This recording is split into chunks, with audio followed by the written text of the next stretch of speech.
আসসালামু আলাইকুম বন্ধুরা, ব্লগ বাই কাজী হীরা চ্যানেলে আরও একবার আপনাদেরকে স্বাগতম জানিয়ে শুরু করে নিচ্ছি আজকে বাঙালি স্টাইলে একটি মজাদার রান্না।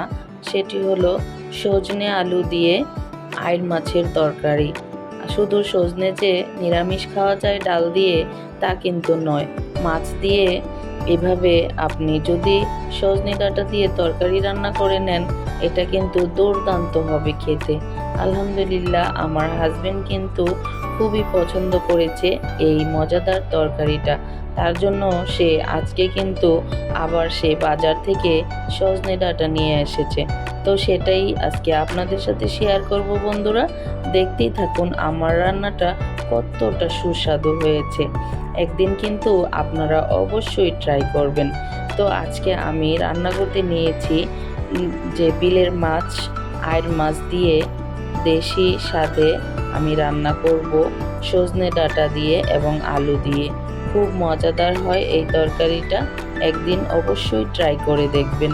তো বন্ধুরা, আপনাদের সবাইকে আমার চ্যানেলে আমন্ত্রণ জানাচ্ছি এবং আমার এই রান্নাটা যারা দেখতে চলে এসেছেন, প্লিজ সবাইকে আপনাদেরকে একটাই অনুরোধ, একটি লাইক দিয়ে ভিডিওটি কন্টিনিউ করবেন বন্ধুরা। এর থেকে বেশি কিছু আপনাদের কাছে আমার চাওয়া নেই। আর আমার রান্নাটা যদি ভালো লাগে, ফ্যামিলি এবং ফ্রেন্ডসদের সাথে শেয়ার করে দিবেন। আর কেমন হলো রান্নাটা, আপনার মূল্যবান বক্তব্য আমার কমেন্টস বক্সে অবশ্যই রেখে যাবেন বন্ধুরা। তো আবারও বলে দিচ্ছি, একটি লাইক দিয়ে আমার ভিডিওটি কন্টিনিউ করবেন। আপনার একটি লাইক হতে পারে আমার পথ চলার সঙ্গী। তো বন্ধুরা, এই যে লবণ, হলুদ আর সামান্য গুঁড়ো মরিচ দিয়ে আমি কিন্তু এই মাছগুলোকে ভেজে নিয়েছি। তো মাছগুলোকে ভেজে এখন আমি এই হাঁড়িতেই দিয়ে দিব আরও কিছু পেঁয়াজ কুচি এবং আরও খানিকটা তেল। তো এগুলোকে আমি একটু লাল লাল করে ভেজে নেব এখন বন্ধুরা। আপনারা অলওয়েজ মনে রাখবেন যে যে হাঁড়িতে আপনারা মাছটাকে ভাজি করেছেন, সেই একই তেলে যদি তরকারিটা রান্না করা যায়, সেই স্বাদ কিন্তু অতুলনীয় হবে।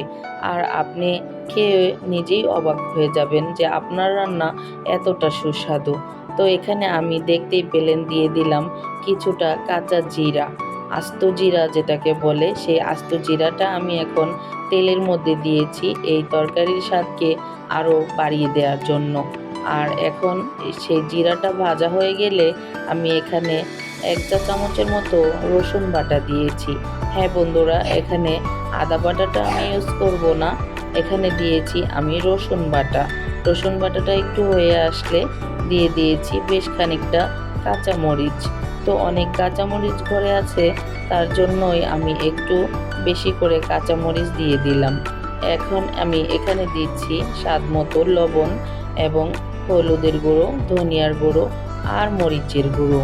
বন্ধুরা, এই সামান্য কয়েকটা উপকরণ দিয়ে যদি এত মজার তরকারি রান্না করা যায়, তাহলে আর কি বলেন। তো তার জন্য আমি এখানে এই মশলাটার মধ্যে একটুখানি পানি দিয়ে দিলাম। এখন এটাকে আমি সুন্দরভাবে কষিয়ে নেব। মশলা যতটা তেলতিলে হয়ে কষানো হবে, ততটাই কিন্তু খাওয়ার স্বাদ বেড়ে যাবে, রান্নার স্বাদ, তরকারির স্বাদ সবগুলোই বেড়ে যাবে। যেমন দেখতে সুন্দর হবে, তেমন খেতেও বেশ মজা হবে। তো এই যে বন্ধুরা, আমার কিন্তু এই যে মশলাটা কষানো হয়ে গিয়েছে।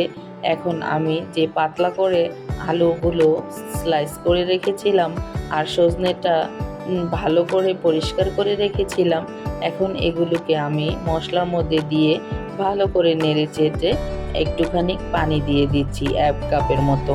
এই পানিটা দিয়েছি এটা সিদ্ধ হওয়ার জন্য বন্ধুরা। এখন কিন্তু সজনে একটু বড় হয়ে গিয়েছে, আগের মতো আর কচি নেই যে গলে যাবে। তো সজনেটা তার জন্য আমি আলু ডাঁটার সাথেই দিয়ে দিয়েছি।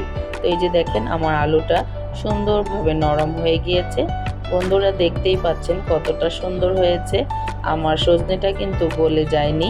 তো এই যে আমার এটা কষানো হয়ে গিয়েছে, এখন আমি এখানে ঝোলের জন্য পানি দিয়ে দিচ্ছি। বন্ধুরা, যারা একটি লাইক দিতে ভুলে গিয়েছেন, প্লিজ একটি লাইক দিয়ে আমার ভিডিওটি কন্টিনিউ করবেন। আর যারা আমার রেসিপি দেখতে চলে এসেন, আজকে নতুন আছেন, তারা কিন্তু প্লিজ আমার চ্যানেলটি সাবস্ক্রাইব করে পাশে থাকা বেল আইকনটি অন করে দিবেন। এতে করে আমি নতুন কোনো রেসিপি দিলে আপনার কাছে নোটিফিকেশনটা চলে যাবে বন্ধুরা। তো এই যে দেখতে পাচ্ছেন আমি কতটা সুন্দর করে তরকারি রান্না করেছি, একদম যত্ন সহকারে। অলওয়েজ রান্নাটা ভালোবাসা সহকারেই করতে হয়, কারণ আপনার ভালোবাসায় আপনার রান্নার স্বাদকে হাজার গুণ বাড়িয়ে দেবে। তো এই যে দেখেন বন্ধুরা, আমার রান্নাটা কতটা সুন্দর হয়েছে। এই সজনে আলু দিয়ে এই ঝোলের তরকারি রান্না করে খেয়ে দেখবেন, আপনার ঘরে কিন্তু কেউ আর মাংস খেতে চাইবে না। এই মাছের ঝোল তরকারিটা এতটাই পারফেক্ট এবং সুস্বাদু হয়েছে আলহামদুলিল্লাহ। তো বন্ধুরা, আমার রান্নাটি কেমন হয়েছে প্লিজ আপনার মূল্যবান বক্তব্য আমার কমেন্টস বক্সে রেখে যেতে ভুল করবেন না।